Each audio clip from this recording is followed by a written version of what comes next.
اعوذ باللہ من الشیطان الرجیم بسم اللہ الرحمن الرحیم۔ اب جو بات آگے آ رہی ہے یہ خود اللہ کی طرف سے کلام ہے۔ ان لو استقاموا علی طریقۃ لاسقیناہم ماء غدقا، اور یہ کہ یہ اگر لوگ اپنے اس طریقے پر جو طریقہ انبیاء کا تھا، جو آدم نے دیا تھا، جو نوح نے دیا تھا، یہ چلتے رہتے تو ہم انہیں خوب پلاتے، پانی بھر بھر کر خوب سیراب کرتے ان کو۔ یہاں لفظ طریقت آیا ہے قرآن میں، شریعت، طریقت۔ ثم جعلناک علی شریعۃ من الامر، شریعت اور یہ طریقت، دونوں کا مفہوم ایک ہے، طریقہ اور شریعت، لیکن یہ کہ اس کا استعمال ہو رہا ہے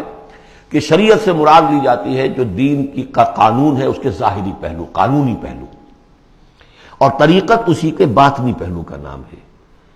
کہ ایک نماز ہے، وضو کیسے کرو گے، کیا فرائض ہیں، کیا نوافل ہیں، کیا کام رہ گیا تو وضو نہیں ہوا، یہ شریعت بتائے گی، یہ آپ کو فقیہ بتائیں گے، یہ آپ کو مفتی حضرات بتائیں گے۔ لیکن نماز کی اصل روح تو ہے خشوع اور خضوع، حضور قلب، یہ پھر طریقت کی طرف منتقل کر دیا گیا، بدقسمتی سے پھر ان کو پھاڑ دیا گیا، وہ علیحدہ علیحدہ ہو گئے۔ یہ سب چیزیں یکجا ہونی چاہیے تھی۔ اور جو ہمارے اولین صوفیاء ہیں وہ بہت بڑے عالم بھی تھے، ایسے نہیں تھے کہ صرف صوفی تھے، وہ بہت بڑے مفتی بھی ہوتے تھے، بلکہ اولین کیا، اس دور میں بھی جو میں نے آپ کو بتایا تھا کہ قاضی صلاح اللہ پانی پتی رحمۃ اللہ علیہ،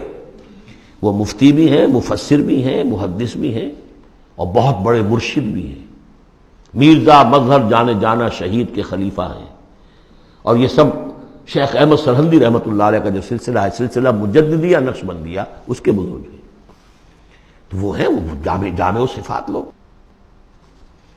لنفتنہم فیہ، اور یہ بھی جو ہم کو پانی پلاتے اور سیراب کرتے، یہ بھی اس لیے تاکہ ان کو اور جانچے اور پرکھے اور امتحان لیں۔ ایک امتحان غربت میں ہے، ایک امتحان کمنگری میں ہے، ایک امتحان فاقے میں ہو رہا ہے، ایک امتحان ہو رہا ہے کہ کثرت سے ہم نے دے رکھا ہے۔ وَمَن يُعْرِضْ عَن ذِكْرِ رَبِّهِ، اور جو کوئی بھی اعراض کرے گا اپنے رب کے ذکر سے، يَسْلُكْهُ عَذَابًا صَعَدًا، تو وہ چلے گا، وہ ڈال دے گا اس کو چڑھتے عذاب میں، اللہ تعالیٰ ایسے عذاب میں صعدا، جس کی شدت بڑھتی چلی جائے گی۔ وَأَنَّ الْمَسَاجِدَ لِلَّهِ فَلَا تَدْعُوا مَعَ اللَّهِ أَحَدًا، اور دیکھو مسجدیں اللہ کے لیے ہیں۔ مسجد سے مراد مسجد سجدے کی جگہ بھی ہے، اور مسجد سے مراد سجدے کے یہ اعضاء بھی ہیں، یہ پیشانی اور یہ ناک اور یہ ہاتھ اور یہ پاؤں، ایڑیاں، وہ پنجے، یہ سارے جو ہیں یہ سجدے کے جو جسم کے حصے ہیں۔ یہ مسجدیں بھی اور سجدے کی جگہ بھی للہ ہے، سب اللہ کی ملکیت ہے۔ فلا تدعوا مع اللہ احد، اللہ کے ساتھ کسی اور الہ کو مت پکارو۔ وَأَنَّهُ لَمَّا قَامَ عَبْدُ اللَّهِ يَدْعُوهُ قَالُوا يَكُونُونَ عَلَيْهِ لِبَدًا، اور یہ اب یہاں پھر قول آ گیا ہے انہی کا جنات کا کہ جب وہ عبداللہ کو ہم نے دیکھا، وہ کھڑا تھا، وہ قرآن پڑھ رہا تھا، وہ نماز پڑھا رہا تھا، لما قام عبداللہ یدعوہ، اسے پکار رہا تھا اللہ کو، اللہ کا بندہ،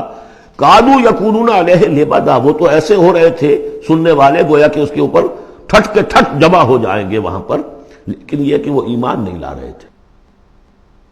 قل انما ادعو ربی، کہہ دیجئے اے نبی صلی اللہ علیہ وسلم، دیکھو میں پکارتا ہوں اپنے رب کو، ولا اشرک بہ احدا، اس کے سوا میں کسی اور کو شریک کرنے کے لیے تیار نہیں۔ قل انی لا املک لکم ضرا ولا رشدا، کہہ دیجئے مجھے کوئی اختیار حاصل نہیں ہے تمہارے لیے، نہ کسی نقصان کا اور نہ کسی راہ پر لانے کا، میں تمہیں ہدایت نہیں دے سکتا۔ وہ آیت یاد کر لیجئے، انک لا تہدی من احببت ولکن اللہ یہدی من یشاء، اے نبی آپ ہدایت نہیں دے سکتے جسے بھی چاہیں، وہ تو اللہ ہی ہدایت دیتا ہے جس کو چاہتا ہے۔ قل انی لن یجیرنی من اللہ احد ولن اجد من دونہ ملتحدا، کہہ دیجئے میں ہرگز نہ پاؤں گا کہ مجھے اللہ کے سوا کوئی پناہ دے سکے،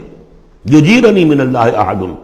اللہ کی پکڑ سے بچانے کے لیے مجھے کوئی پناہ دے سکے میں نہیں پاؤں گا، ولن اجد من دونہ ملتحدا، اور اللہ کے سوا میں کہیں جو ہے کوئی اپنا سر چھپانے کی جگہ نہیں پاؤں گا، الا بلاغا من اللہ ورسالاتہ،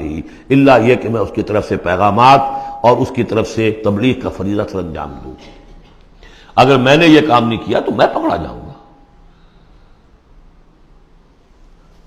فَلَنَسْأَلَنَّ الَّذِينَ أُرْسِلَ إِلَيْهِمْ وَلَنَسْأَلَنَّ الْمُرْسَلِينَ، ہم تو پوچھ کر رہیں گے ان سے بھی جن کی طرف رسولوں کو بھیجا، اور پوچھ کر رہیں گے رسولوں سے بھی۔